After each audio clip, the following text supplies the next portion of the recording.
আজি আমি আলোচনা কৰিম ক্লাছ 8ৰ হিন্দীৰ প্ৰথম কবিতাটো।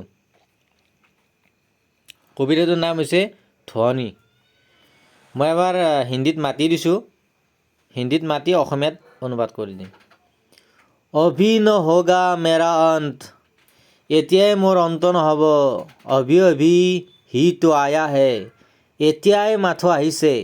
মেৰে ৱন মে মৃদুল বসন্ত, মোৰ বনত কোমল বসন্ত। অভি নহোগা মেৰা অন্ত, এতিয়াই নহয় মোৰ অন্ত। প্ৰথম দফাটোত কি কৈছে? প্ৰথম যিটো পেৰাগ্ৰাফ এইখিনিত কৈছে এতিয়া মোৰ অন্ত নহ'ব, কাৰণ এতিয়া মাত্ৰ আহিছেহে মোৰ কোমল বনত মৃদুল বসন্ত, আৰু এতিয়াই মোৰ অন্ত নহ'ব। নেক্সট পেৰাগ্ৰাফত আছে হাৰে হাৰে ইয়ে পাত, সেউজীয়া সেউজীয়া এই পাতবোৰ।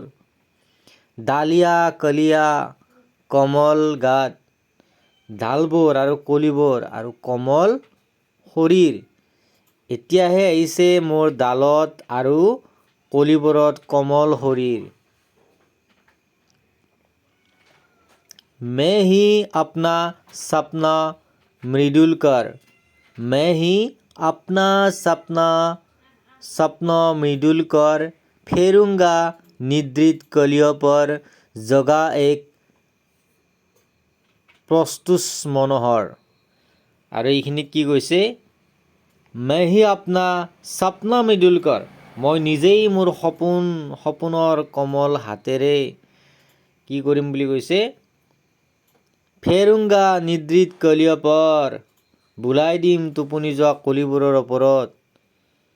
জগা এক প্ৰস্তুষ মনোহৰ, আৰু জগাই তুলিম এক মনোহৰ প্ৰভাত।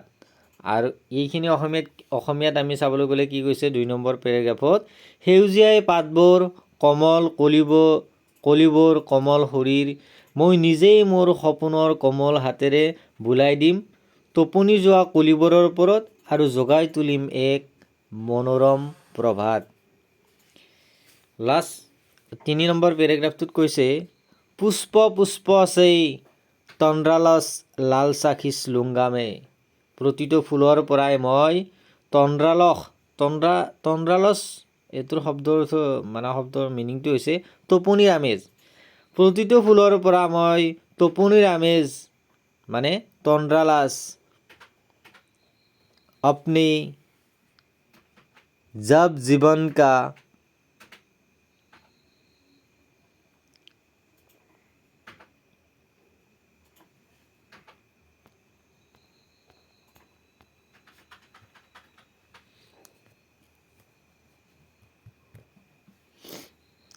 नेक्स्ट पैराग्राफ चाब पुष्प पुष्प में तंद्रालस लालस खींच लूंगा मैं, अपने नव जीवन का अमृत सार्स শিখ ডুংগা মে।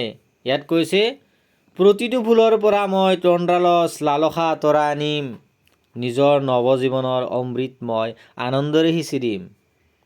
শেষ পেৰাগ্ৰাফটোত কৈছে দ্বাৰ দিখা দুংগা ফিৰ উনকো, দুৱাৰ দেখাই দিম পুনৰ সিহঁতক।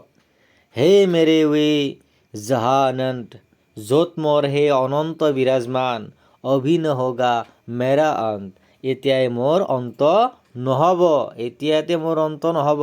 সূৰ্যকান্ত ত্ৰিপাঠী ওৰফ নিৰেলা। এই কবিতাটোৰ কবি হৈছে সূৰ্যকান্ত ত্ৰিপাঠী ওৰফে নিৰেলাজী। গতিকে কবিতাটোৰ সাৰাংশ যদি আমি চাব যাওঁ, এইখিনিয়ে কবিতাৰ সাৰাংশ। এই কবিতাটোৰ জৰিয়তে কবিয়ে তেওঁৰ জীৱনৰ প্ৰতি থকা উৎসাহ আৰু আশা প্ৰকাশ কৰিছে।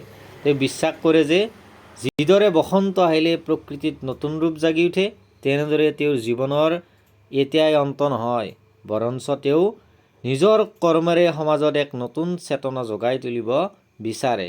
গতিকে এইখিনিয়ে আছিল কবিতাটোৰ সাৰমৰ্ম। নেক্সট ভিডিঅ'ত আপোনালোকে এই লেচনটোৰ কুৱেশ্যন এনচাৰবিলাক পাব।